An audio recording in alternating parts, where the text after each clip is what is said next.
Get in! Get in! Welcome to. We're all going fully loaded with the shades. I like it. Welcome to Loaded Mag NUFC. This is a reaction show, and it's a winning reaction show to Newcastle versus Athletic Club Bilbao in the Champions League. How are you, boys? Chris, I'll go to you first. How are you? Because I kind of have an idea how you are. You've got an idea, yeah. Long story short, more car issues. Didn't see all the game. Science projects. That's all I'm going to say. But other than that, mate, I am good. I am good. Pete, how the devil are you, mate? Yeah, great. Good day. Good day at work. Good day at home, and 3 points on the board. So the shades are on. Things are good, and we're building nicely to what is a massive, massive game at the weekend against Brentford, which was always the priority this week. Always the priority after Sunday. So really good. Looking forward to talking to this game through. I've got some opinions on one or two things. So let's roll. Let's go for it. Daz, how are you? I'm good. Busy day. Work, job doing here in the house as well. And just kind of, it seems to be like waiting all day for this match to come. And so it finally did arrive. It just seems a long ass day, actually, when I think about it. But we're at the light at the end of the tunnel here, and we got what we wanted and what we deserved. Well, let's get into it, boys. I'm going to switch shades to glasses so I can see what's happening. Let's get into the review. Okay, first up, War Flags were in action again. Scarves at the ready, and a packed St. James's Park for the game. This is the Newcastle side that took to the pitch. In goal, we had Popey. J7's retained his spot in midfield. Gordon starts as well. They were the controversial ones that we talked about, I suppose, in the big match preview. Trips was back. Murphy's out. Barnes is in. So we had Gordon and Barnes. And this is the Atletico Bilbao team that took to the pitch as well. A few changes for them, as we expected, as Gillen Balagay hinted at as well. But boys, what did you make of the side that Eddie picked? Go on, Chris. I was a little bit surprised because I saw the first thing I looked for, obviously, boys, was Gordon. First thing I looked for, seeing him in the lineup. But then I've seen Barnes, and I was like, hang on a minute, what's going on here?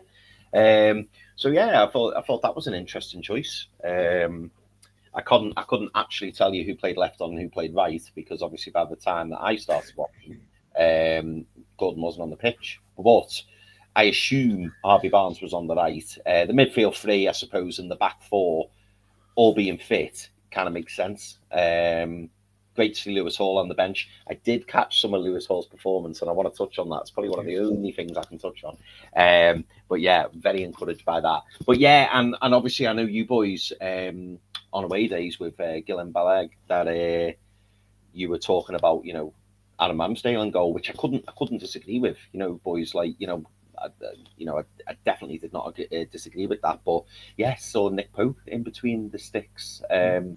But yeah, other than the seemingly deciding that the best course of action was to take out Jacob Murphy and put in Harvey Barnes, which I found interesting. Other than that, no complaints really with the lineup, because you could argue it's probably our strongest at the moment. Pete, I saw you having some conversations on Twitter before the game kicked off on the lineup, but were you happy with the lineup? Yeah, I thought it was a strong squad, a strong 11, should I say. It wasn't the 11 that I anticipated or necessarily wanted, but I think it sent out a message for me. And some people disagreed. There was one or two in responses, didn't like the lineup for whatever reason. But for me, I thought Eddie Howe was sending a message out to those players tonight. The vast majority of those players started the game against West Ham, and for me, the message was clear. Go and put right the shit that happened on Sunday, and go and put a performance in and get 3 points in for Newcastle United. That's why I think some of those players played. That's why Gordon played. That's why he stuck with Pope. That's why Bruno Guimaraes was back in the team. That's why Joelinton started. Those players who weren't good against West Ham. He sent a message. He could have done the easy thing to drop them and give players that would have been chomping at the bit, ready to start, an opportunity to play. But for me, that's what I took away from it. I thought, you know what, Eddie's sending a message to these boys. Go and put that right. Go and show us what you are capable of. And look, we'll get into whether those players did that and whether they did or did not. We'll certainly talk about that as we go along. But that was the thing for me that kind of stood out. But anything from you, Dad? No. Look, I wasn't surprised at some of the selections. Maybe that he went with Gordon and Barnes, and keeping Murphy on the bench. But you kind of knew he was going to go for Pope. It was kind of more us saying that, no, look, it's time to give Ramsdale a shot as well. And that shot will come from him. But Pope was excellent tonight. So fair play to him. And so yeah, it is what it is. And I know I was happy. I was happy once Eddie was happy with his selection, let's say. But let's get into the game, boys. Kickoff, and Atletico Bilbao came to play ball, or it seemed to look that way at the very, very start, because they were playing high on Newcastle. 8 minutes, J7 with the ball in the net. He takes the long ball far down from Malick Thiaw, did well to finish, but VAR flagged it as offside. And then 10 minutes, on 10 minutes, a set piece routine. Have you seen this yet, Chris, by the way? It's class. Set piece from Trips, a free kick, Burn with the run, and what a header! From he was unmarked. Burn, he curls it in. So I have a few pictures of this one because it's just such a great goal. See, yeah. So Trips hits the ball in. It's a great cross in. He loses his marker, the number 23 for Bilbao. He loses him. He's just anywhere near him at all. And he connects with it beautifully, and it loops in and curls in. Another picture of Burn here with that header. Goal for big Dan Burn, and cue the celebration as well. But Pete, I'll come to you with your thoughts on that goal. Look. First and foremost, absolute top stuff from our set piece coach. Set pieces have been an issue for us, but he has pulled out a couple of gems this season, and that was absolutely one of them. It was fantastically organised and actually fantastically executed. Not only was the ball diagonally put in by Trippier, excellent ball, it was on a sixpence. The run from Dan Burn was absolutely superb, but I have to give credit to both Nick Voltemade and Malick Thiaw, because they were absolutely pivotal in that happening. So they effectively block off Burn's marker and the other runners to stop them getting anywhere near Dan Burn. If you're wondering why he got so much space, what's the goal back from behind Dan Burn's angle? There's an angle that they show on TNT that's right behind him, and you see Malick Thiaw and you see Nick Voltemade just holding those players in place, not letting them try and get back and get around to put off Burn, and Burn has just got all the time in the world. But to head the ball like that, with that sort of curl on it and that sort of direction, was absolutely superb. No goalkeeper in the world is getting onto that. That's how good it was. Right into it literally kissed the post on the way in and the inside of the goal. There's just no goalkeepers getting anywhere near that. Like, it just isn't. And what a way for Dan Burn to kind of silence his critics by putting a ball in the back of the net. And you could tell it meant something. You could tell from his interview before the game in the Champions League, he was passionate. He showed that he wanted to put this right. He knew it wasn't good enough. And you could tell by his celebration, the beating of the chest on the badge. Okay, they're giving it to the crowd. Like he knew that meant something tonight, and it definitely meant something to him. So all round, well executed from the set piece coach all the way around to the players that were involved in that. Absolutely superb, brilliant goal. Absolutely perfect header. Chris, have you seen it yet? I have, but not in its full entirety, probably not enough to appreciate it. So it was interesting to obviously hear Pete break it down there. I did see I've seen the highlights at the end of the game. It did repeat the goal, but I didn't see like the build up to it. Do you know what I mean? Yeah. Or like the angle to see the cross and stuff. But yeah, I mean, like the angle of the cross was incredible. And fully enough, that's one thing that I did want to say. And I'm going to say it now while I remember. We've got to put that in our intro video because I've seen Dan Burn's celebration and he's got bang, bang, bang, and I'm like that's class. So that was what I took away from it. But yeah. Really, really good header. Really, really good header. And yeah, we've kind of brought back memories of the Carabao Cup final, boys. Can't lie. Good times seeing he's the only scorer on the day, of course. The Carabao Cup final. Yeah, 18 minutes. Let's move on. Athletic Bilbao hit the post after a corner that should not have been. Adama. No, not the rugby player. Adama with the left footage blast in that occasion.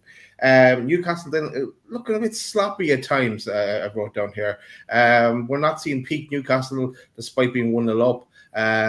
The one highlight, maybe a Pope throw, that a great throw actually to Gordon and Barnes with the flick, but not much happened in the next 10 minutes of that game. 28 minutes, Big Nick unmarked since he's headed wide, but he should have finished it from another trips cross. At 39 minutes, Tonali wins it from the keeper. Big Nick did not get to the header. Gordon with it tries a volley, went over. It was offside in any case. This is where Gordon went off then. Now, Gordon hadn't been looking right up to that, and he did kind of give away the ball the odd time as well, but Gordon does come off on the 40th minute, and Murphy is on in his place then at this stage. 41 minutes, J7 in, and he's 2 bites of it at it, but the old number 9, Joelinton, returns because he wasn't getting anywhere with it. Again, it was handball, so it wouldn't have meant anything anyway. But that took us to half time. But Newcastle not playing great in my opinion. It's not fluid football. It should be 1-0, more than 1-0 up at this stage. But Pete, I'll go to you for your thoughts on that first half. Yeah, it was a bit of a bitty half of football, I have to be honest. Like when we were good, we carved through them. But I've got to give props to Bilbao. I thought that they surprised me. With all their players missing, I thought they were going to literally sit on their 18-yard box and just try and defend deep and be very difficult to break down. But they didn't. They came out. I thought their press was excellent. We really, really struggled to play out at times. And I wanted some control. We didn't get enough control on the pitch. There wasn't enough players, particularly in midfield, that were getting the ball at their feet and making 3-4 passes and trying to keep hold of possession and get play up the pitch. We were giving the ball away. Like, I don't want to keep banging on about one particular player, but I was counting after sort of 20 minutes that Gordon had given the ball away 5 times, like half of them times unopposed, just unnecessary, unforced errors. Bruno was given away a couple of times. A couple of the centre backs, or a couple of the defenders, should I say, Burn, Botman, they were just on the odd occasion just giving the ball away unnecessarily, and Joelinton as well, just giving possession back to them when they were literally giving us the ball. They were just giving us the ball every time because we were just as good as them pressing. It was almost like it was press v press. They would press us really high. We would kind of give them the ball, then we'd press them really well, win the ball back, and then they'd press us, and it was just constant for about 10 or 15 minutes, just press for press. But whenever we broke out of there, and it would only ever take 2 or 3 passes that would connect in order, would just open up the space for Newcastle, and we'd just have loads of space. It'd be 2 or 3, 1, 2, 3, out wide, we're in. And then we'd create opportunities, or we'd win a corner, or we'd win an opportunity to get back up there. Like, I just felt we were missing something. We were just missing that control in midfield that we really, really need. And we need to get that back into our game, because if we are going to go and play better teams this season, we're going to have that control, because teams are absolutely going to pick us apart. So it was a really bitty first half. Great goal that we scored. We probably should have scored more. it was handball, but Joelinton's opportunity when he comes Two through, chances. Yes, it was handball, but you still put that in the net, and then you just make the referee and the VAR make a decision. But he balloons it over the pitch, and over the goal, and you say, "Oh my god!" Nick Voltemader should do better with his header. You touched on that before. There was a couple of other chances as well. A nice little move. I think it was offside that we played down that right hand side. Ball comes in, I think by Trippier, and I think Barnes fix it, and it just goes past the post. But if he'd have dummied it, Voltemader would have had would have had a tap in, but there were opportunities created, and that was exciting. But I'll be honest with you, Daz. Like, yes, Adama hit the post, and they pressed us really well. I never felt like they were ever going to score, though. No. I did feel like our defenders were always, whenever they had to, they defended really well. And exactly, just solid. Pope came out, made some good catches. I just always felt in that first half we were always comfortable, and we were never really going to concede. And you'd be surprised to hear Chris Malick Thiaw again. Superb. He's just like he's my player of the season. I think you can give it to him now. He's going to get it. Right, you were probably you just probably had the starter at that stage, Chris, where you're getting into the main course. So I won't get into ask any more about the game. But let's get into the second half. It was right immediately after the kickoff. It was a great move by Newcastle. Tonali with superb ball onto Bruno. Bruno with another lovely move onto Murphy. Murphy with the ball across to Barnes. Barnes gets kind of two chances out of it. He takes a shot first, and then the second time he crosses it, J7 is unmarked. He applies the finish with a header to make it 2-0 Newcastle. There's big J7 with the goal, and cue his celebrations as well, showing the passion for this one. Pete, I'll go to you again. Unless you've seen this one, Chris, have you seen this one? Again, I have seen it, but I would love Pete to break it down. Let's go to Pete's. To Pete's description. I have to be honest. Up until this point, I didn't think Joelinton had the best of games. I didn't think he was great, particularly with the ball at his feet, giving the ball away consistently. He did win it back. He was good at getting back and kind of keeping possession in our way. But I was really glad to see him score. I think he needed that, and I think his celebration showed that he needed that goal. But I have to say, it's brilliant play from Harvey Barnes. When you've got a left winger, obviously Gordon goes off injured, who didn't play well up until that point. Barnes was actually doing well in the first half, in my opinion, on that right hand side. I actually think he had a really good game up until that point. He comes onto the left, and then he puts just a great ball in. Very, very similar to the ball that kind of Willett puts in for the Voltemader goal against Tottenham in the cup.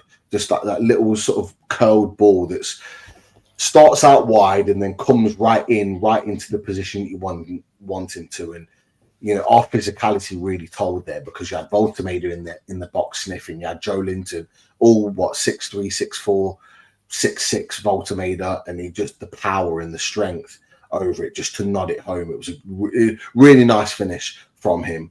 And he gets opportunities with his head, and he doesn't normally take it. So I'm really glad that he was able to take this one, because he is a threat in the air, particularly in the box, and we need to get him on more of those opportunities. But a lovely ball in from Barnes. He deserves that assist.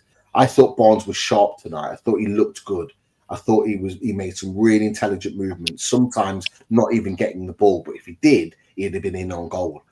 So the players weren't quite reading his runs at the time. But I think I was really glad that he got the assist. Lovely cold ball into the box. Nice header from Joelinton.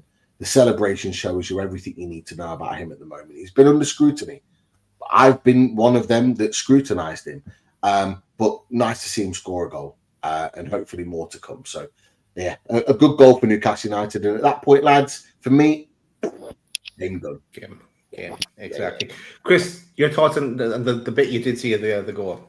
Yeah, I mean, a lovely cross from Harvey Barnes. Particularly, obviously, I knew Gordon had gone off, so it was important for Barnes to really kind of put up a good performance on that left hand side. And from the bits I saw of Harvey Barnes, he looked decent. Obviously, I didn't see much of him on the right. In fact, I don't think I saw any of him on the right. But I was pleased obviously to see him get that assist. I think it's important, trying to play into a bit of form for the weekend. But yeah, bullet header. And Pete, you're absolutely spot on. How many times have we seen Joelinton in really good positions and get an opportunity to head and he just doesn't quite get it right, or heads it wide, heads it over, or straight at the keeper? So to see him really put a really good finish in was great. And like yourself, Pete, when it went 2-0, I thought, right, we're in good shape here. And again, boys, without fast forwarding too much, I was confident that we would keep the clean sheet. When I was watching it, it was almost like, the game management was kicking in. I could see, that we were just keeping it calm, not going too gung-ho. Obviously made a lot of substitutions, but it's another Champions League clean sheet, which I think is absolutely brilliant. It is brilliant. What's also brilliant? If you could smash that like button as well. There are about 160, 170 people in the chat watching there now live, so just smash that like button. Subscribe if you're new. That will enable the chat straight away, and you'll be able to chat to your fellow chatters there. And after the show as well, make sure you hit that hype button. We'll tell you a bit more about that maybe towards the end. But just a quote in for Bruno as well. He says, we were not at our best, but we got the result. For me, it was like something was holding me with 10 kg on my back.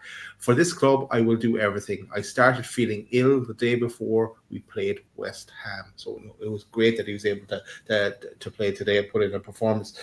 Just really quickly on that, because there's a few people, like, to be fair, I thought, when he didn't train, I thought, you know what, rest him. We've got other players that are available, Ramsey, Miley, etc., etc. But then when you think about it, like I said to Mags South lads, when the team was kind of put out, and one of the lads, Harry, was like, "Oh, I thought they would have arrested him if he wasn't one that feeling well." But when you think about it, it was only 3 years ago when we were getting Champions League the first time round.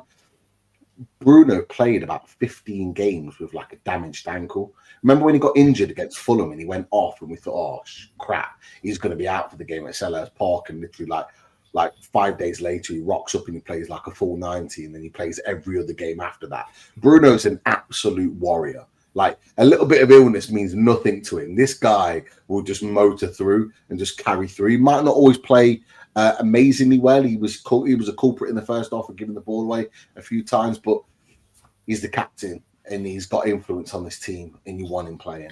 And I'm really glad that he did play tonight, even though he wasn't at his best. And that boy will absolutely be ready to play against Brentford.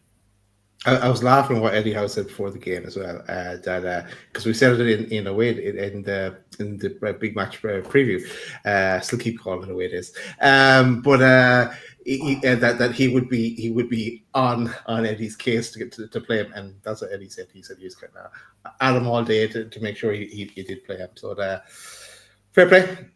Let's move on. 52 minutes. Tonali again supplying a defense splitting pass. So the words from Eddie at halftime was having an impact. Newcastle looked a bit of a different side when they took the pitch in that second half. 55 minutes. Big Dan Burn. We've given plaudits in the first half for his goal.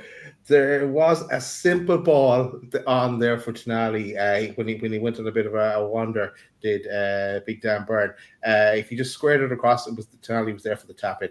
He was kind of seeing stars and dreaming of a hat trick, I think, at that stage. But we will move on. 64 minutes. On comes the subs. Miley on for Bruno. Langa on for Barnes. Lewis Hall back. And he's on for Dan Burn. Great to see Hall back, and I know we were going to talk about him at some stage, Chris, as well. 72 minutes, a rare save needed from Popey after a pop from long range. 76 minutes. Botman does well to cut out a flick from the Bilbao player inside the box. A nice bit of a defending there from Botman. 82 minutes. Excellent Newcastle move, which ended in Alanga, and Big Nick Voltermeda getting kind of in each other's way, and it went wide.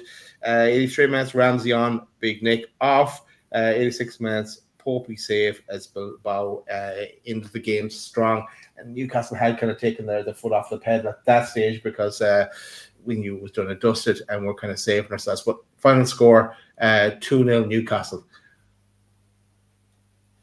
Boys, I want to get your thoughts on the game as a whole. Probably go to you first, Pete. Look, it wasn't the best of performances.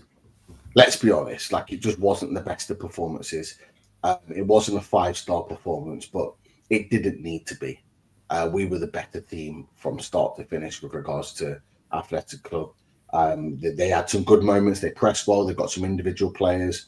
There's a few lads in the chat talking about Sanchez that came on for Robert Navarro. I thought Robert Navarro played well. He was a player I mentioned on the big match preview, but he's not a bad player. But Sanchez coming on, young lad, 18 years old. I thought he looked good. So they've got some good players. But we had the better quality in the team, and the quality showed in the end.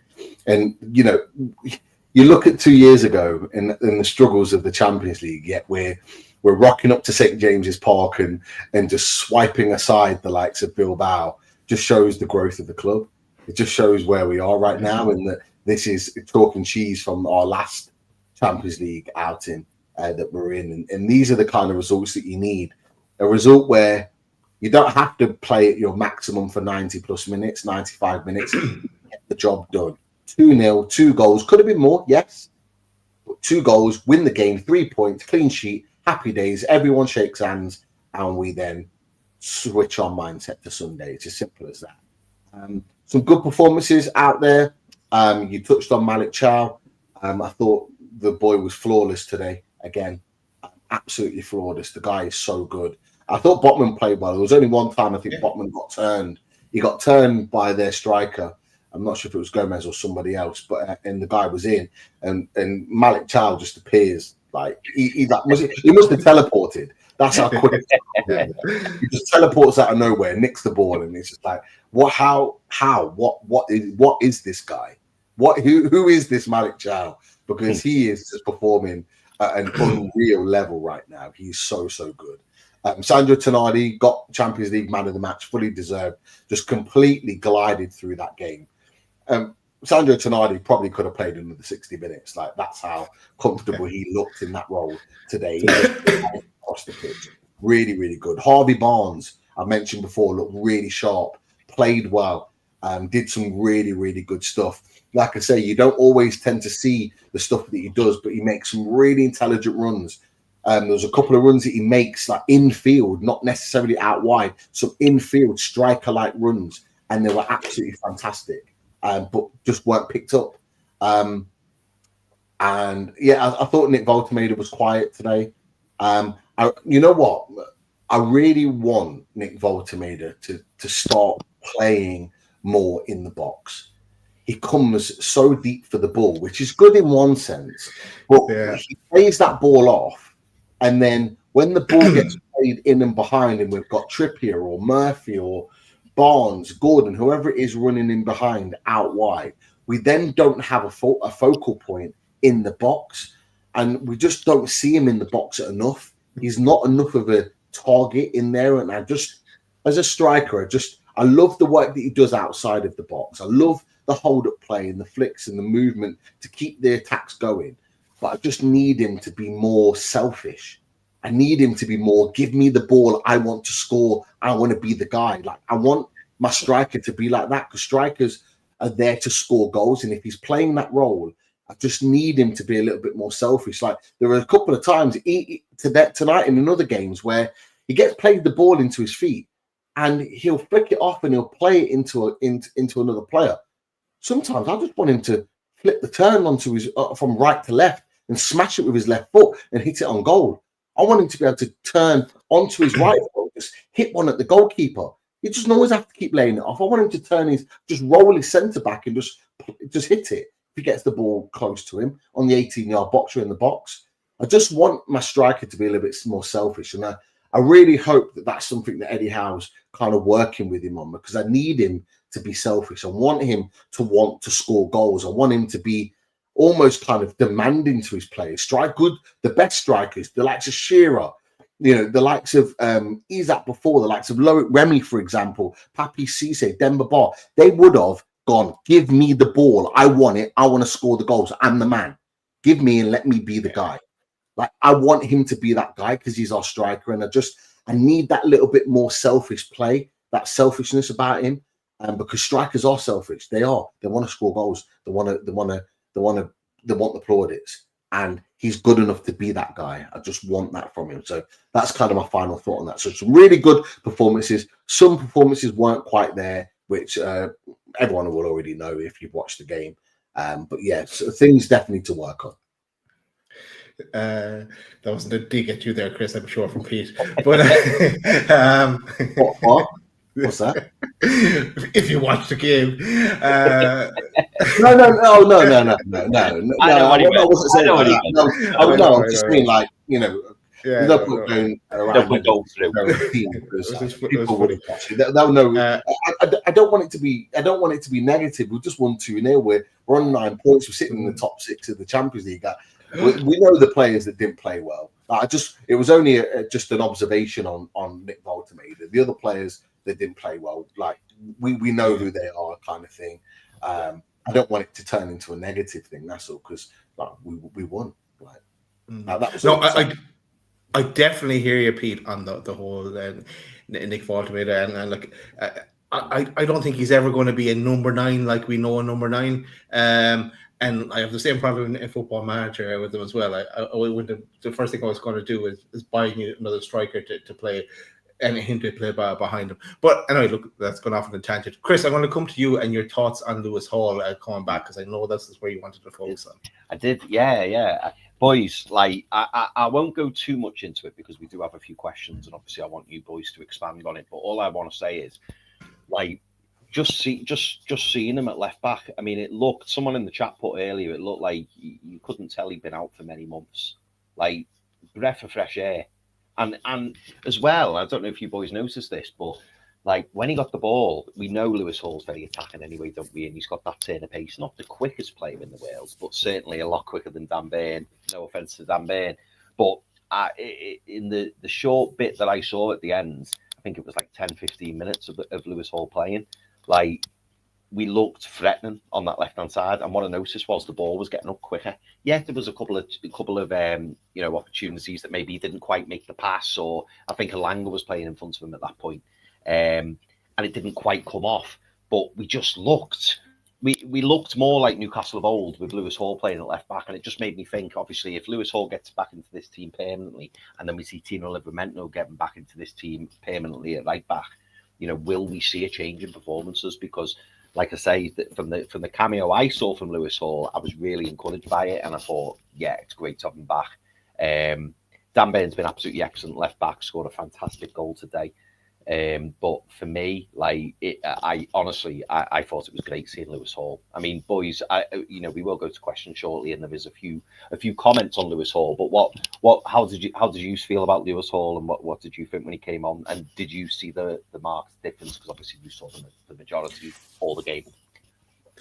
Yeah, no, look, Lewis Hall had a few nice touches, a few runs, a few breakaway kind of moves as well. No, it was just great to see him back on the pitch and getting some minutes, really, and then not any kind of reoccurrence or anything like that when he is back. And at the end, he was fresh as daisy as well.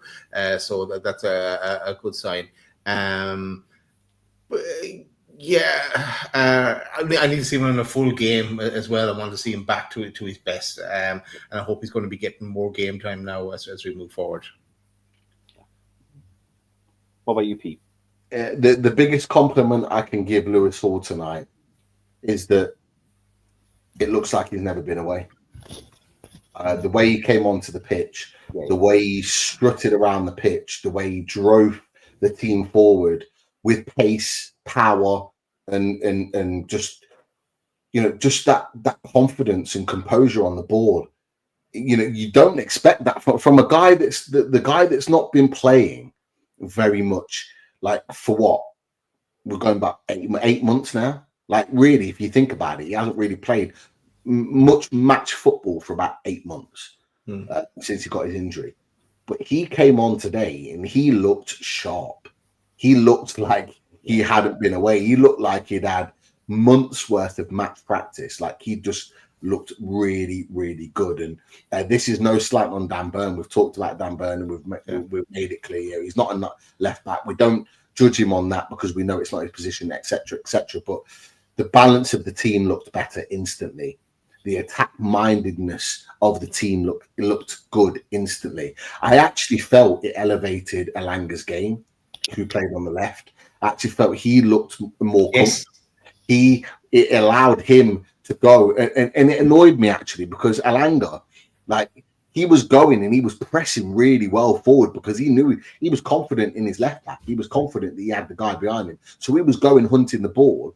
And he was hunting high, but he didn't have anyone hunting with him. Ramsey wasn't going with him, and Tonali or whoever it was on the right hand side wasn't going with him. I think it was Murphy, and he was like almost pressing on his own. But it gave him the confidence that he could just go on and do his business. And like Elanga didn't do anything like in terms of score or assist or anything like that. But I think he had a bit of confidence playing alongside Hall. And let's whether we know this or not, Elanga's already said he would like to play on that left wing. He's probably not going to because Barnes and Gordon are absolutely ahead of him. But it's a position he wants to explore and play in a little bit more. So maybe something to think about there from an Eddie Howe perspective moving forward, the fact that he was on that side. But going back to Lewis Hall, I thought he was very, very good. Really, really good to see. I was really glad that he got minutes tonight. I expected him to get 10, 15 minutes, but to get as many minutes as he did, that's a huge plus for us. Look, I'm not against him getting even more minutes on at the weekend when we play against Brentford, because I think that'll be absolutely the right thing to do with the international break, having good minutes under his belt to really get his training going for 2 weeks solid, getting himself back up fitness-wise to then go again. Which is going to be a huge, big period up until like the Christmas break. So, great to see Hall back. Really good performance. Sharp, looked like he'd not been away. Excellent stuff. And we finally, lads, looks like we're getting our squad back together, which we haven't had all season. Now, I know with Gordon hip injury and stuff, I think Gordon will play at the weekend. I don't think there'll be an issue there. So it's all really on Tino and Johan Wieser, who are not far away either. So positive signs, boys, that we're getting this squad back together that Eddie built in the summer, and we can really get to work. But again, the hard work starts at the weekend. Since you mentioned Gordon, quote from Eddie coming from Jordan, he says, "I've not spoken to him and haven't really had a full rundown from the medical team. It seems like a reoccurrence of his hip injury that has been plaguing him in recent weeks. We'll assess that and see what damage is there." I don't think he's going to play against Brentford, boys, by the way. I think it's time to rest him now as well. Just get himself, his head right and himself right, should be no harm if he missed out in the international break as well, and stayed behind. But he'll probably be fine for that. We've got three. Well, you could argue we've got three very, very good wingers there, to fill that right wing and that left wing position. And particularly with Eddie Howe trying Elanga on the left, it begs the question, doesn't it? Will he play Elanga on the left and Barnes on the right? Or will he play Barnes on the left and Murphy on the right? Or maybe put Elanga on the right? We've still got options, haven't we? So I know what you mean, Daz, in terms of maybe taking Gordon out the fray. Maybe he is all right, but maybe you're right. Maybe it is more like a mental thing and maybe just resting him up and just saying, right, get yourself back right for this. I mean, it'll be interesting to see if he does go. When's the England squad announced, boys? Do we know? Is it Friday? It's normally like within the next 2 days. It's normally on Thursday that could be tomorrow. Yeah, tomorrow. Well, actually, no. I think recently they've actually done it on a Friday, so it might actually be a Friday. I don't know. It used to be on a Thursday. before, but I think they've done the last couple maybe on a Friday. But look, I hear what you're saying, Daz, and I actually would like, from a Newcastle perspective, a selfish point of view, for him to have the international break off. But Mr. Anthony Gordon, England's Anthony Gordon. Yeah. Do you think that he's going to go, you know what, I need to sit this one out with the World Cup ahead of him? Anthony Gordon will patch himself up and he will make sure he's ready and available for Newcastle United. Because for me, it's not just about playing for Newcastle United. He wants to show that he's fit and ready to go on that international break. He's not going to want to, and this is what I was talking about the other day, Mr. England's Anthony Gordon, he is not going to want to miss any international call-up that comes his way. He will go, and it's refreshing if you're an England fan that a player actually wants to do everything they possibly can to get into the England squad, whereas we've had years and years of like Gerrard, Lampard, etc., faking injuries to pull out of England squads. But from a Newcastle perspective, I'm selfish. I want him ready for Newcastle. So, but I don't see it. I think he'll absolutely have stuck some ice on it tonight. He'll do some maybe gym work Thursday, Friday, and I think is the game Sunday. I'm not quite sure. I think the game Sunday, isn't it? Against game. Yeah, Sunday, it's Sunday. So it gives him that extra day. I think it'll be ice and rest Thursday, Friday. He'll do maybe a little bit of light training Saturday, and I think he'll be in the squad. I'd say squad because I'm not sure he's start. This is where Eddie, I think, should make a call and not play him against Brentford. He doesn't deserve to be in it. I know he's the injury, but he just didn't perform at all today. Right, I want to go to the picture, lads, because the team photo was in as well. This is everyone there. First time looking at it. I love seeing. I'm close to the mic, so I'm sorry if I'm louder than normal. But so am I, Pete. We're all leaning in. Graham Torrington's Late Night Love. That was a Leicester radio station. Graham Torrington's Late Night Love. I love the voice, Pete. I love the voice. Yeah. You know what? I used to go on late night runs when I was younger, and I would run pitch black round Leicester, like where I lived, like listening to Graham Torrington's Late Night Love, just listening to all these people ring in, talk about their problems.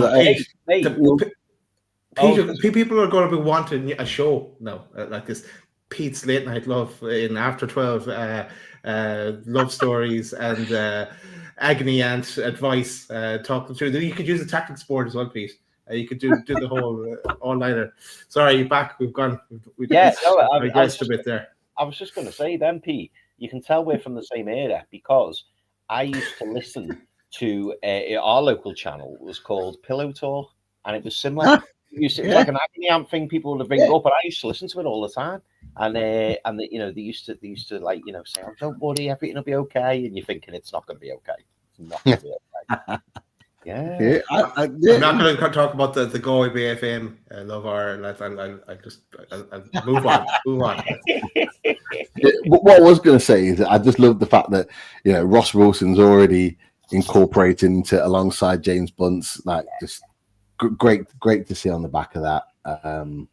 It just looks great. Gordon's at the back there alongside Ramsdale under the N of the United. He's right at the back there, so it's not like he's missing that. Oh, there was a concern about Dan Burn, wasn't there? Yeah, I think he was down before he got subbed. But he walked off by it and he was clapping with the rest of the fans. Front and centre under the TP in the Newcastle. Yeah, so he looks small there because he's not standing on the bench like everybody else. Yeah. He's the only one that's standing normally. Yeah. Do you know what I love as well? Front and centre there, right in the middle, Malick Thiaw. Malick Thiaw now is an integral part of this team, isn't he? And the fact, he's banging the centre with the captain, with Sven Botman. Love it. He's embedded himself into the team like seamlessly. I don't think. Well, I say I don't think. There's been probably a few other players, but the way he's done that I do think that the likes of Botman and Tonali, knowing those guys, the fact that he knows, obviously, or has an understanding with Voltemade being obviously German himself. I think that he's had so many players around him to settle him in quite quickly. I just think it was a masterstroke from Eddie Howe. I know some people question it. We weren't sure. Obviously, we were linked with Scalvini, and he was kind of going to be the kind of the super signing at centre back. But you know, when you look at it all and you lay it all out, Eddie Howe has seriously done his homework, and he's done his homework to perfection. It looks like so far, because Malick Thiaw is so good. But and like you said, he already seems part of the furniture already. He already really looks like he's the guy at this club, which is amazing. Pete, you'll probably remember you and Daz, you know, when we were talking about the centre back targets, and I was pushing for Malick Thiaw. And the reason I was pushing for Malick Thiaw wasn't because I knew how excellent he'd be. It wasn't that reason. It was because I knew that Eddie wanted him. If Eddie wanted him in the first place, there's a reason why Eddie wanted him, and obviously they've pushed the button on him. And I think he's probably exceeded even Eddie's expectations the way he's come in, because, as you rightly say, like he's the man now, and he's the man in that defence. You know, you were talking earlier about Botman, you know, getting turned by his man and stuff like that. And we all love Sven Botman, not downplaying him at all, but the fact that Malick Thiaw's just there, he's the main guy at the moment, and you know, I'm all for it, mate. I'm all for it. I just think he's absolutely brilliant, and obviously he's got that link with Voltemade as well. He's the first name on the tee sheet. If you're looking at centre backs, like literally, it's just after Dan Burn. Well, no, genuinely. And to be fair, Dan Burn said this himself in an interview the other day. Like, he said this, he was like, you know, he said that he recognises that Malick Thiaw and Botman are going to be the centre backs for the future. So he even said he almost like he wants them to build a partnership that can take the club on for years to come. And that's what you want. You want a player that's selfless like that. Obviously, of course, he'll want to play. But at the same time, he recognises that Newcastle need to build for the future. And for me, if I'm looking at a centre back, I know you mentioned Eddie Howe and Burn, and you know, you can understand it because he's a top leader. But Malick Thiaw's one of the first names on my team sheet. First names on my team sheet are Sandro Tonali, followed by Malick Thiaw. Like, those two just start. They're already there on the team sheet before anybody's even started. Everything else is potentially up for discussion. Pete, did you ever find Char, by the way? I had sleepless nights. Oh, yeah. You couldn't find him yesterday, remember? Where did he go? Don't go there. No, hang on. Before you do, I want to bring up... I'll do it in the background. Yeah, do it in the background. You can get it ready. But I want to bring up something equally as sexy as that team photo, and it's this. Here it is. The table, the Champions League table, because Newcastle sit in 6th spot in the table, ahead of a little club called Real Madrid and someone nobody knows, Liverpool, who were there. But look, you know, the big boys. How does that look? Oh, mate, it's brilliant. And do you know what? After we've come to Pete, I'm going to come to one of the questions, because we got asked a really good question. And thankfully, Tanguy is in the chat, and Tanguy's going to help us with that question. But no, looking at the table, being in the top 6 is absolutely superb, isn't it? We all know, and I think it's fair to say that, you know, minimum requirement is that top 24. If you finish anywhere between 9th and 24th, you go into the qualifying rounds for the last 16. If obviously you finish in the top 8, you automatically go through to that last 16. So dream world, if we get into that, into the top 8 and then go straight through to the last 16, that would be absolutely incredible. But minimum requirement should be that we finish in that top 24. And like I say, we've got a fantastic question, which I'll bring up after we've been to Pete. And thankfully, we've got Tanguy, who's going to give us a little bit of context, which is really good. But go on, Pete. In terms of the league table, how good is it that they're mixing it with those big boys? Yeah. How good is it that you look at those teams that you just mentioned, Daz and Chris, that, you know, Bayern Munich's, Arsenal's, Inter Milan's, Man City's, sitting is it PSG above us, but we're sitting above the likes of Liverpool, Real Madrid, Barcelona. How good is that? Like, that's where you want Newcastle United to be, fighting amongst the big boys of European football, of world football. It's great to see, and it's well earned. It's well deserved. 3 wins on the bounce, fully deserved that we're in this position. If we can go and produce a miracle and beat Marseille, I know Marseille have been up and down with their performances, but I just find that's going to be such a difficult ground to go and win. If we could take a point at Marseille and then go and win against Leverkusen, we could actually, like, there could be then serious conversations with PSV to come of finishing in that top 8, like, and actually going directly through without the playoffs, which would just be unbelievable to be able to achieve that. So we've put ourselves in such an amazing position that you can't help but be happy with that. And that's the thing. Like, we didn't play well tonight, but we're wafting, just washing teams aside in the Champions League. Like, that's the bit that I just can't get my head around, even 4 years on. Like, we're just wiping teams aside like it's nothing in the Champions League. Like, we dream for days like this. We dreamed, like, when we were doing shows previously, and we were just kind of like just nowhere, like just languishing, and now we're in the Champions League, like beating teams, picking up points at the top of that league. Like, lads, it's great to see. I'm just so happy from that perspective. Obviously, we want our league form to be better, but you know, we look at the positives when we can, and that is absolutely a positive right now. But I wanted to share some good news with you, boys. Find out. Secured. He's secured. He's okay. He's back. Yeah, There he is. He's okay. I wasn't wasting time with the rest of the team. You know what? Because I restarted it. He's come back home. He came back home for his dinner, for a little bit of breakfast, a little bit of lunch, and he's back home, secured. And I think he morphed into the ball Friday. I think you might be right. I think he morphed into the ball. Big for the application. And anyone that hasn't watched the big match preview with Guillaume Balaguer, you will know what we're talking about there. Well, go back and watch that. Great show yesterday. Brilliant. Yeah. That is it for. I think we have questions, Chris. Or you were mentioning. Absolutely, mate. In fact, I want to bring this one up as well during it, so remind me. I'm going to start it now because it's an interesting question. I'm just going to take the winning glasses off for the moment, just while I do these questions, because I end up having to squint in order to see them. Show me age now. Got these? Right. This question came in earlier, and I was like, "What a great question." And it was Friday. How many points do we need to be in the top 8 in the UEFA Champions League? And how many points would we need to be in the top 24? And I thought, well, that's a great question.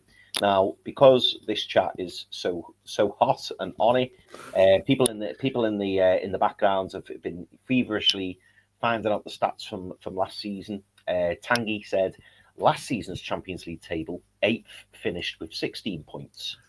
And last season's Champions League table, 24th placed, finished on 11 points. And I thought, well, that's interesting. So 16 points for top 8 and 11 points for top 24. Now, boys, we're on 9 at the moment.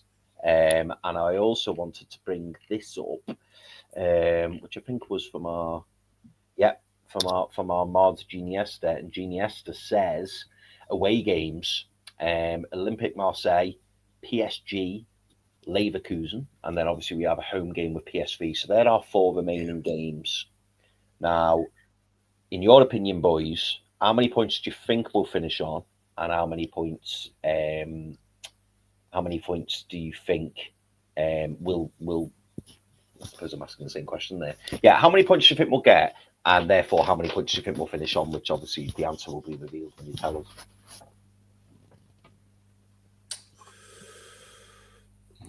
Good So we're on 9, and they are the outstanding games. Yeah. I'm going to go conservative and say we get another 5 or 6. Okay. And that would take us to 14 or 15. 15. What about yourself, Pete? I think we beat PSV at home. Just to put that out there, I think we beat PSV at home. Yeah. Looking at those fixtures, I think in order to finish in the top 8, I think we need a minimum 6 points. So I think we need 2 wins.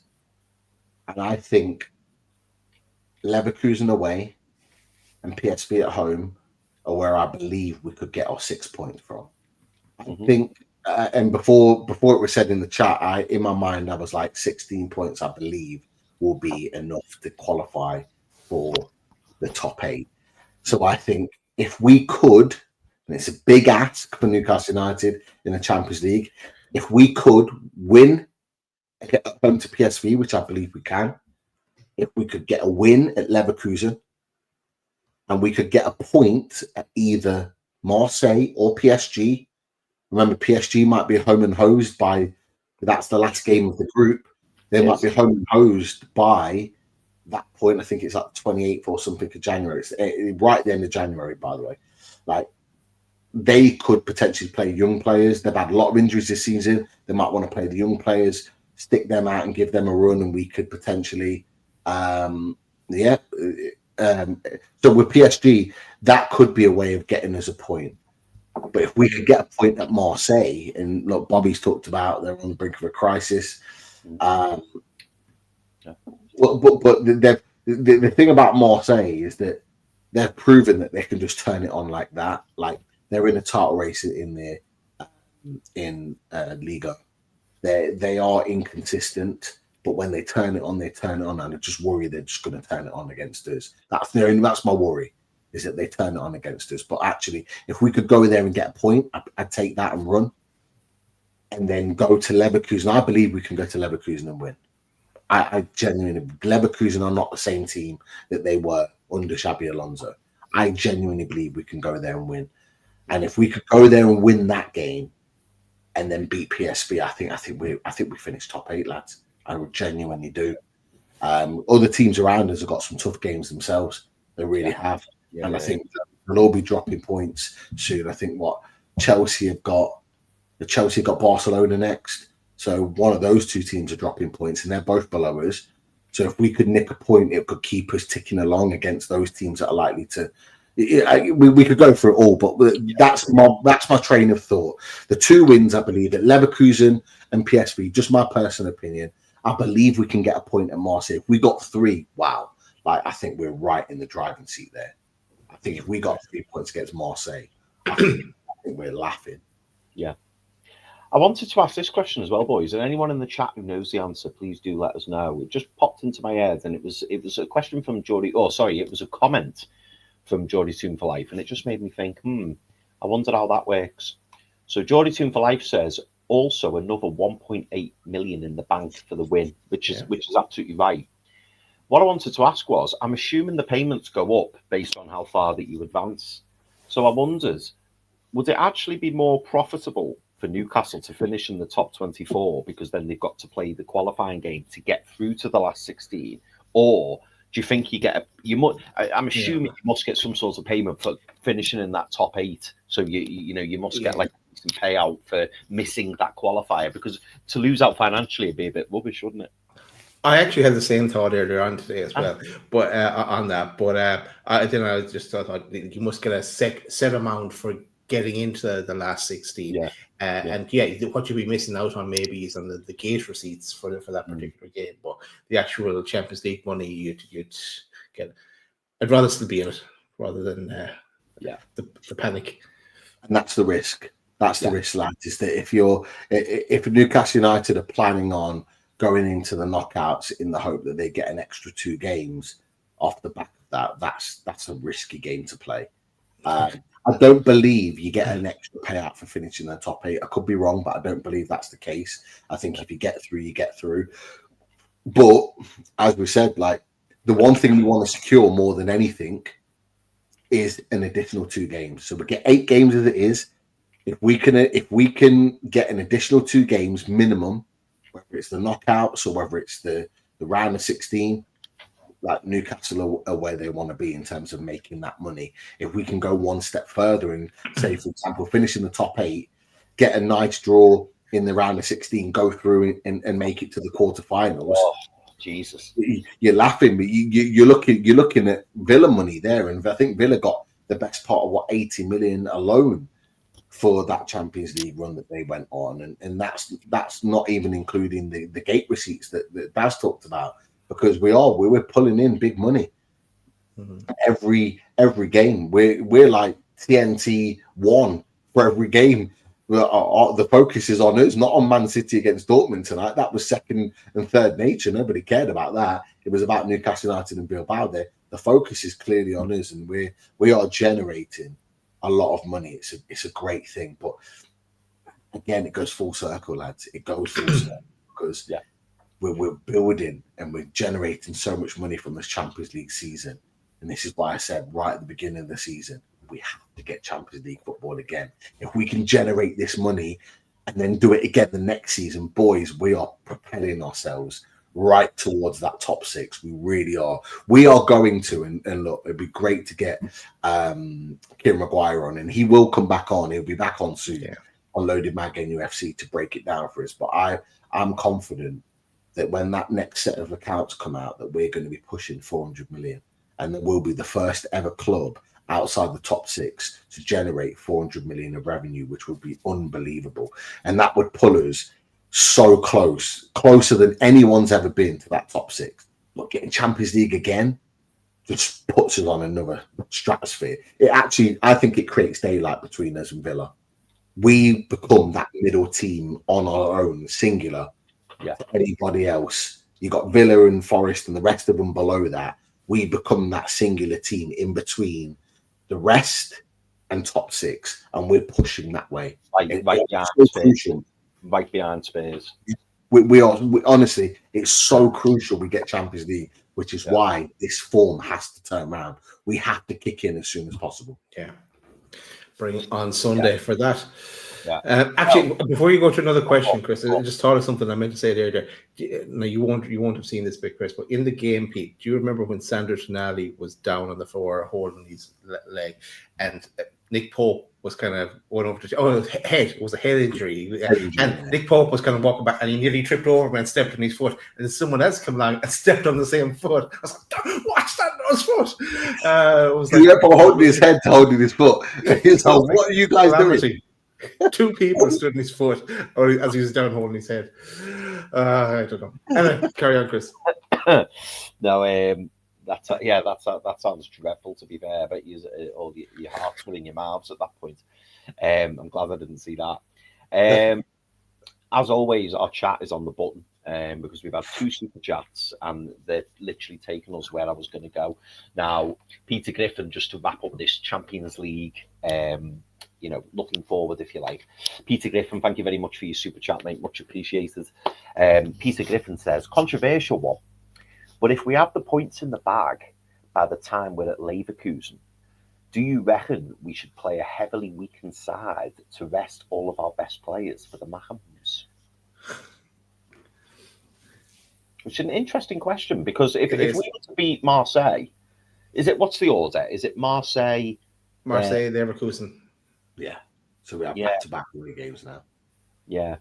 So what Peter Griffin's saying is, if we go and beat Marseille and we're on 12 points, is there an opportunity for us to rest a few players, knowing we've got the derby, which I think is on the 14th of December, isn't it? What do you think?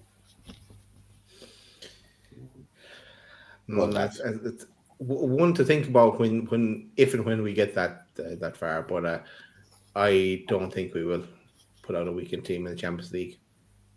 No, I mean, we'll be just for clarity for anyone at home who missed 5 minutes ago.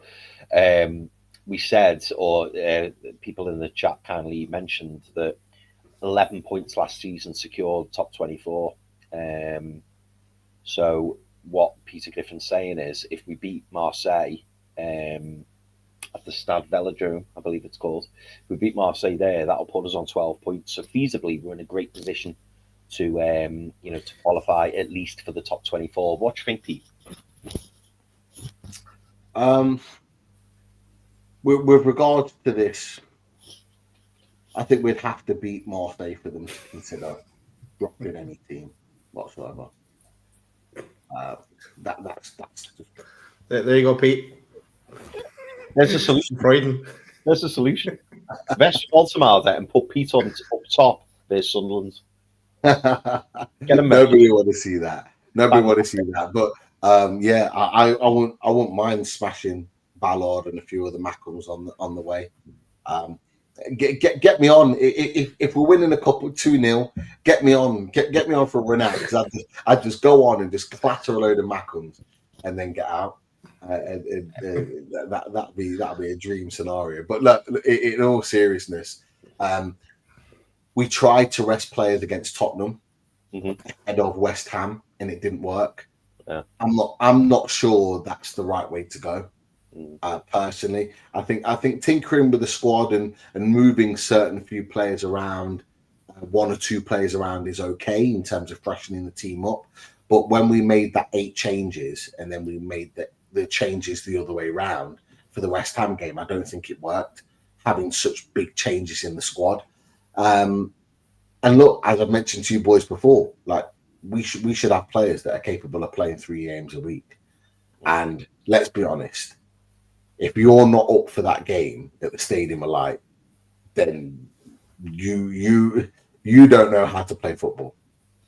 If you're not up for that game, if Bruno and Burn and Pope and all those guys in the leadership team don't have those guys fit and firing, ready for that game at the Stadium of Light, regardless of how many minutes they play against Leverkusen, there's something not right there. There is something not right. They have to be up and back for that game. I think we win. I think we win that game. I'm saying it early. I think we win that game. They did okay against Everton. They can do well against Everton. They can do well against Villa. They can do well against Wolves and whoever they want to play, etc., etc. But I don't mean anything coming and playing against Newcastle United. Yeah, true.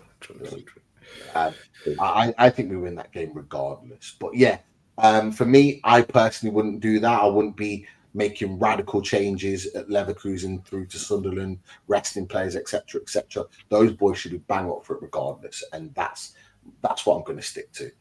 So yeah, I'm going to say, look, get your best team out, get the points on the board against Leverkusen in the Champions League, and let's go and do it again against Sunderland and put them to the sword. Yeah. Right, boys. I think there's probably about 3 or 4 questions tops, I would say. But you'll notice with this next one, I'm going to bunch about 12 comments all together because a lot of them are very, very similar. So just bear with me on this. First of all, big thank you to Espen Alexander Romero Borde. Thank you very much, Cheers, Espen. Espen, with his super chat, says Gordon has 0 ball control, just speed. Visser for left mid. Which is an interesting prospect, and we will come to that, Espen, and this is going to be part of many questions around Anthony Gordon. So I'm going to try and flick through them all. Okay. Let me see. Les Dawson says Gordon's time is up for me. Where are we? We also have. Sorry, I did say there was loads. There is loads. Can anyone see Gordon being sold? That's from Sophie B. Geo284. It's about time Gordon went somewhere else. Where else are we? Andrew Anderson. Hi, guys. Thought Gordon was too much of a risk to play. He should have been rested. Geo2 again. Gordon needed an injury so he could get better. So we know what Geo2 thinks of Gordon. But I want to know, boys, what you both think of Gordon. Daz, I'll start with you. Yeah, look, I seem to have been defending Gordon for a good while now and putting it down. And this season, he will turn the corner. He did start the season brilliantly, and then the sending off against Liverpool, and it kind of went backwards after that. Then I've been saying recently he's playing for himself rather than the team. and in the last 2 games, he's been kind of giving away the ball a bit. Now, that could be linked somewhat to the injury, if there is an injury.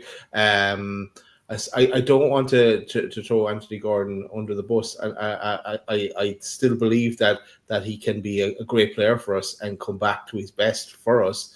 But I'm getting doubts now as well on that one. And back to one of the questions there, I think it was from Sophie, about I could potentially see him being sold in the summer, depending on how things go. And if he doesn't have the greatest, if he has a kind of Midland season for us, and he gets into the squad and has a brilliant World Cup, then I could see him being sold. Yeah, at a decent price. But I want him to come good. I really want him to come good. So I'm still holding hope for Anthony Gordon. Pete, what about you?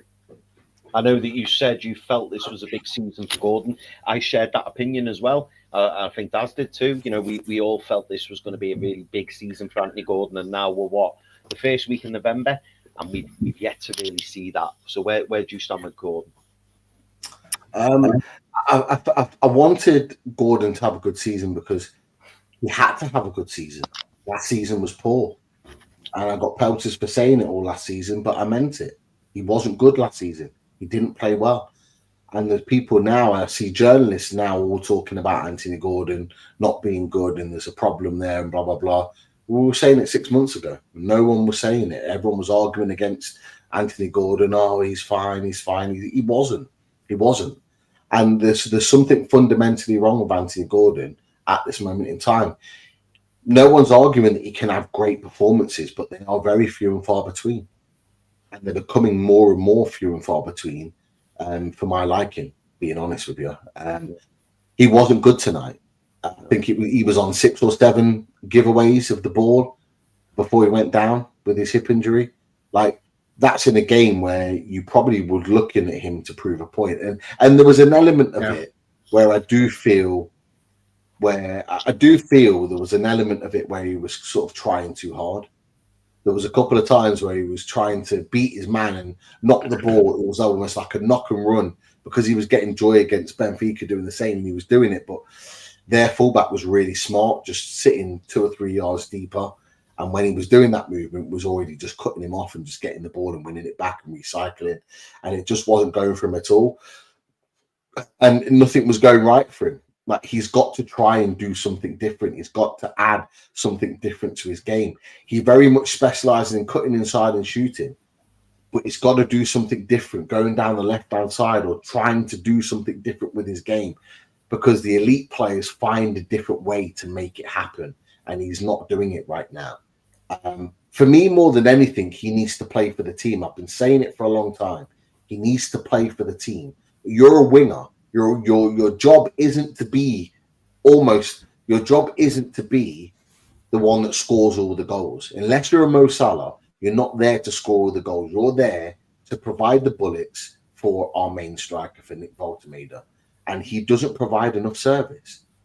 Murphy provides enough service. Barnes is doing it as he did tonight, putting balls into the box, creating opportunities. He's not doing enough for me as a player for Newcastle United, and it is a concern. Will he get sold in the summer? I don't know. Will Newcastle consider a sale if the money's right? I think they do. And I wouldn't begrudge them doing so, because I'm not sure. I think the thing that frustrates me is that Anthony Gordon has the potential to be an elite player. He does have the potential. He's got everything in his locker to be it. He's got the mindset, first and foremost, to be it. We've heard it. We've read about it. He's got the pace. And at times he has the technique. But the other areas of his game are not consistent. And if you want to be elite, you've got to be the full package. You've got to be good in all areas. And at this moment in time, at 24 years old, he isn't good in all areas. There's still work to be done there. But for me, there's an element of him not recognizing that. There's an element of him not trying to hone his craft and be better. He's just kind of rinse and repeat on the same things that he's been successful with before. This is not 1998 This is not Ryan Giggs just being one-footed and doing the same thing every time and being good at it. In this modern football, you've got to have something else to your game. You've got to be able to play a different way. Tactically, the game has changed massively. You've got to be able to roll with the times. And I feel like at this moment in time, for the last year and a half, Anthony Gordon hasn't developed his game. I think he's gone stale. I think he's stagnated as a player, and he needs to kick out of that very, very soon. But I think the one thing I've got is if he is sold, I'm not sure where he goes. I'm not sure where he goes because I'm looking at it and the value that Newcastle put in his head, I'm not sure any other club would want to pay it, if I'm being honest with you. I think that would be our issue, is that we paid 45 for him. We're going to want minimum 75, 80 for him. Yeah. We are, regardless of his form. Yeah. We're going to want that for him because of his English tax, etc., etc. I'm not sure a Liverpool pay that. I'm not sure an Arsenal pay that. I'm not sure a team of that level pays that sort of money for an Anthony Gordon. So this is why I'm saying to you boys, like, we need Anthony Gordon to regain his form, to find his form again. We need him to do that for Newcastle United because I feel like he's one of our main guys, and he's one of our main guys not performing, and it's affecting the team. Yeah, I agree. Right, let's see. Where should we go next? Oh, in fact, I've got to go here because you know where you have one of those moments and you're thinking, am I hearing things here? Now, Sophie B said, well done to the Atletico fans, saying how great the Atletico fans were. Is it just me, right? This was towards the end of the game. I'm hearing, don't want to go home, don't want to go home. This is the best trip I've ever been on. And I'm like, hang on. That's the away fans. Is that Atletico singing that song? Did I hear that? Or did anyone else in the chat hear that? Yeah. And I'm thinking, the home fans wouldn't have been singing that because obviously you sing it when you're on away trips. And I'm thinking, was I missing it? Anyone in the chat, or Pete, I don't know whether you heard it as well. If anyone tell me if you heard it, because I heard that sung loud and clear, and I'm thinking, well, no Newcastle fans would have sung that. So surely it's come from the Bilbao, the Athletic Club end, and I'm thinking, surely I'm mishearing things there. But it was loud and clear. Did anyone else hear that? Or was it just me? I didn't hear it, but it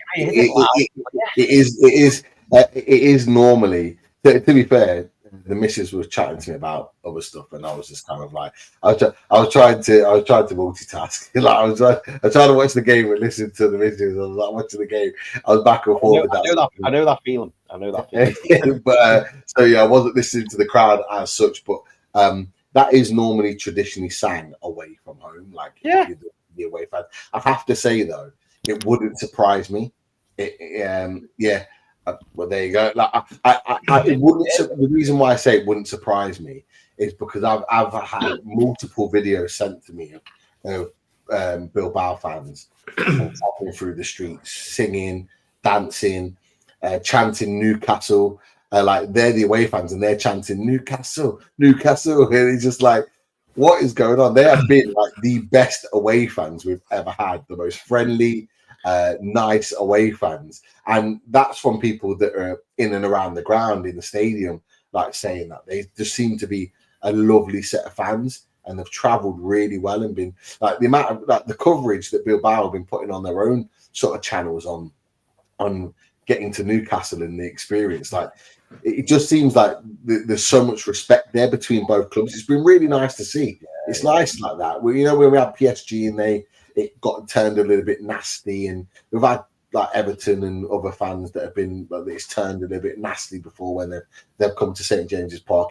It's been the absolute opposite. Like they've been absolutely spot on. They've been really, really good fans in good spirit. So to answer your question, it wouldn't surprise me, Chris. I didn't hear it personally, but it just wouldn't surprise me. Well, if they are staying around, don't tell them about the ballot. It's hard enough to get a ticket, so we don't need a couple of thousand more in the ballot. Definitely not. When you cruise in the ballot, we don't want anyone else. Right, okay, let's see. I'm glad a couple of people said they heard it as well, by the way, and it wasn't me going mental, so that was great. Right. Craig Bell says, what's everyone's thoughts on Elanga? And Fryden also says, what is up with Elanga? And did anybody else mention Elanga? No, I don't think they did. But what were your thoughts on Elanga? Obviously, I don't think he didn't start the game, that he came on. No. What were your thoughts, boys, when he came on? Like I say, the little cameo I saw when he was playing on the left and he was, trying his best to link up with Lewis Hall, it all looked quite positive to me. But what did you boys make?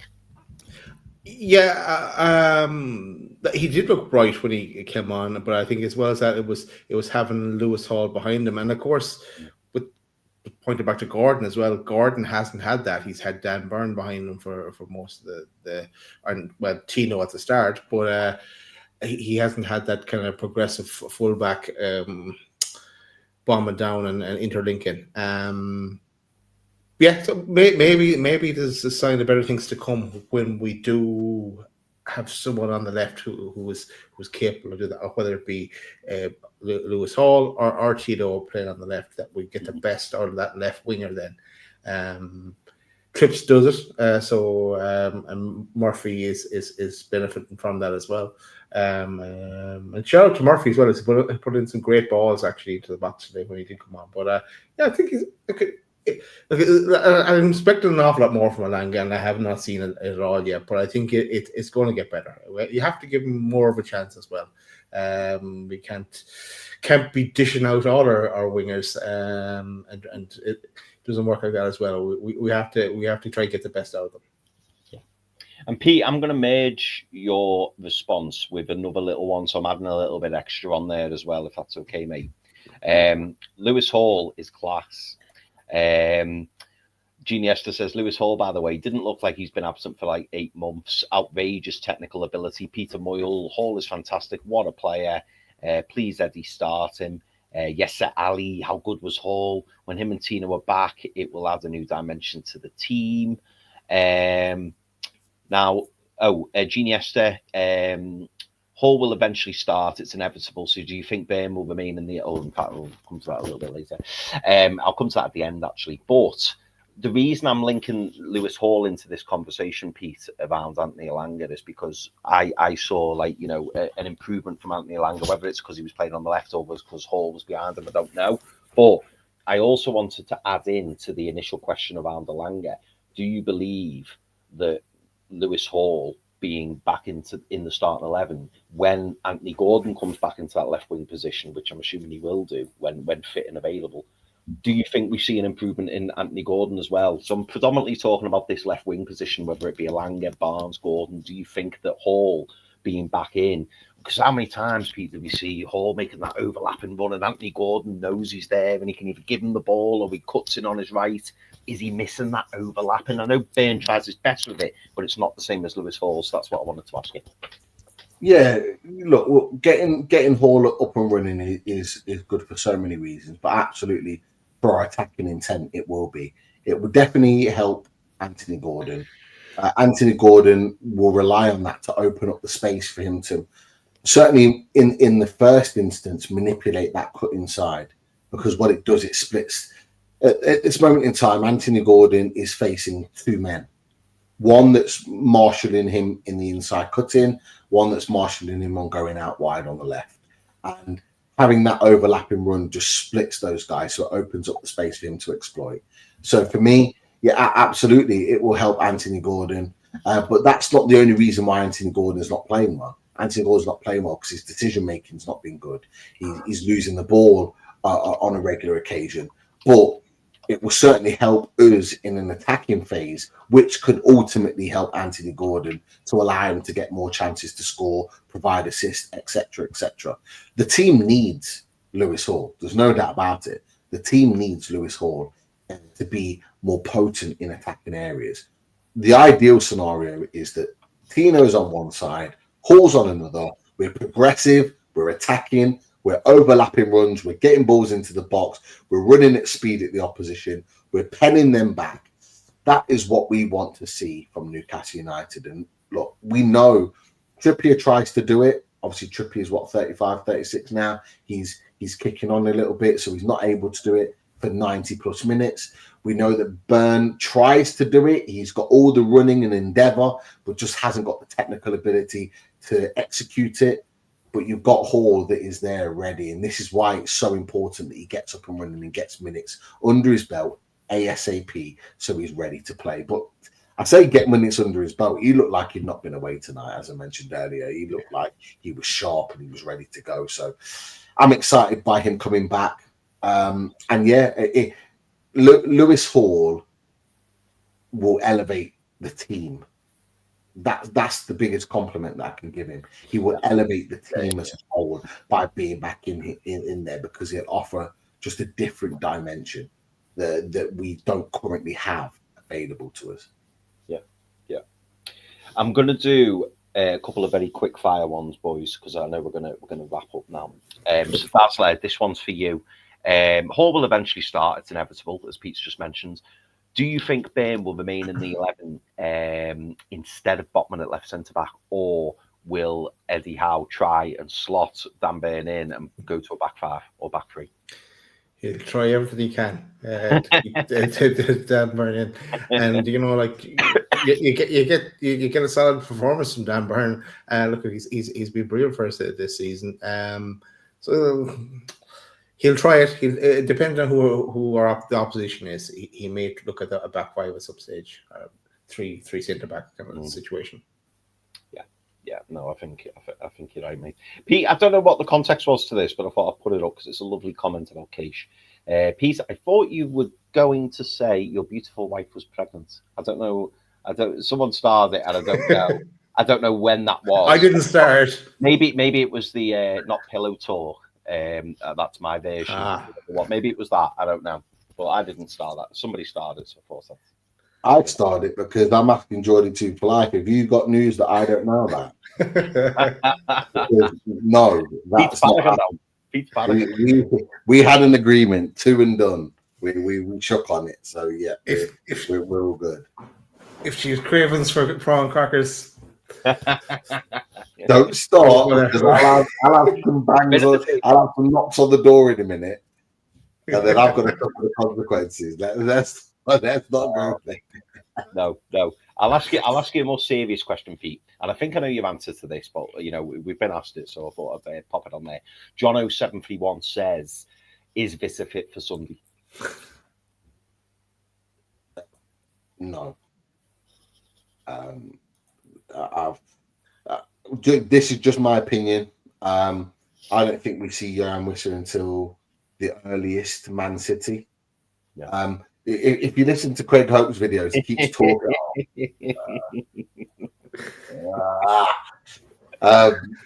Anyway,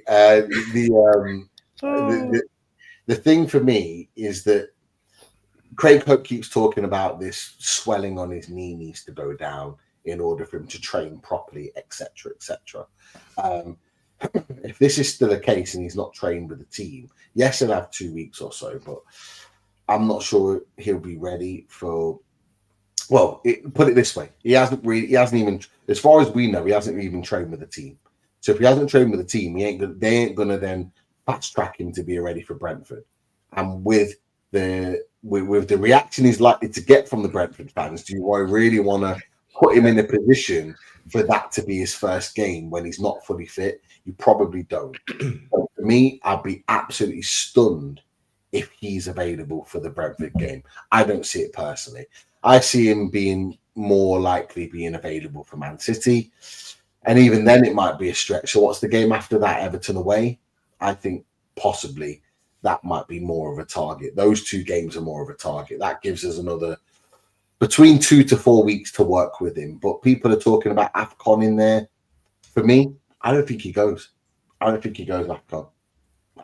I'm whether it's me convincing myself or whether I'm being more and more convinced by the fact that he's not fit yet and we haven't seen anything of him.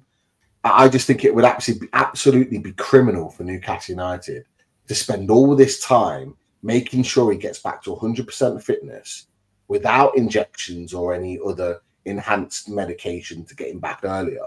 We're doing it the right way, to then hand him over that absolute joke of an international team.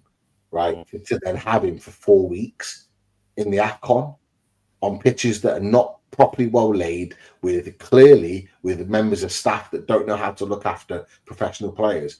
I'd think it would be absolutely criminal for Newcastle United to do that. So for me, I just don't see it. I don't see it happening. This is his first game back. It'll be 23rd of December. Oh my God. For Congo. Jeez. That's the first time you've seen him play. Don't do that, guys. Don't do that. Look, we're amongst friends here. We're chilling. We're good. We're happy. We've just got 3 points on the board. We're talking about making it through, and then you're talking about his first game being at AFCON. What are you doing? What are you doing? Ruining the show. Ruining the show. Oh, you're not ruining the show. You're ruining my night. That's why I'm bringing this up, man. What are you doing? I wanted to mention something else, and it's something that you mentioned yesterday, Pete, because if you're a loaded ultra, or if you're considering being a loaded ultra by becoming a member, get yourself signed up pretty quick, because we're going to be doing a draw soon for this prize, because Pete Graves has given us 2 tickets. Pete, isn't that right? He has. He dropped a message yesterday when we were on our match preview with Ian Balaguer, and he has very kindly offered 2 tickets to Loaded Mag NUFC Loaded Ultras for this fantastic night. Defensive Dynamos. Warren Barton, of course, legend of the game at Newcastle United, England international. Kieran Trippier, current right back, played tonight, brilliant tonight as always, and of course the psycho Stuart Pearce, Newcastle player, Nottingham Forest legend. They will all be there for a fantastic event at the Tyne Theatre and Opera House, so make sure you get involved. If you've ever been to an event where Pete Graves is hosting, he is absolutely superb. Really gets the crowd and the fans involved in the evening. So make sure, if you want to be involved in that and you've got a chance of winning 2 free tickets to that event, you have to be a Loaded Ultra to be part of this draw. This draw will be happening in the next couple of shows. So we did mention last night, first things first, you've got to be watching every Loaded Mag NUFC show, first and foremost. And then secondly, the draw will be coming. You might not know when, but it'll be coming, and you want to be a part of it. We don't know when. But, we can do it any time. Within reason, Pete. Yeah, but not that quick. But yeah, that is the show, boys. We're bringing it to a conclusion. We'll be back soon. Don't worry about that. We'll see us pretty soon. Make sure you smash that like button on the way out and hit the hype button as well. A few minutes or so after the show, that would really help us. This is Charlie 2 for live on about now. Bit of context. Oh yeah, I knew that. I knew that was what you were referring to. Okay. I just didn't want to hear the answer. And I tell you what, if you said that, if my wife was here and seeing that comment, she'd be giving me daggers right now. So I'm glad that she's in another room at this point in time. So yes, we did agree. We've got 2 lovely kids, and we are very happy with that. 2 and 0. That's code for it's time for pillow talk. It's pillow talk time. Good night, everyone. See you later. Bruno, see you out. Late night love. Good night. Sooner or later in life, the things you love, you lose. But you got the love I need to see me through. You got the love, you got the love, you got the love.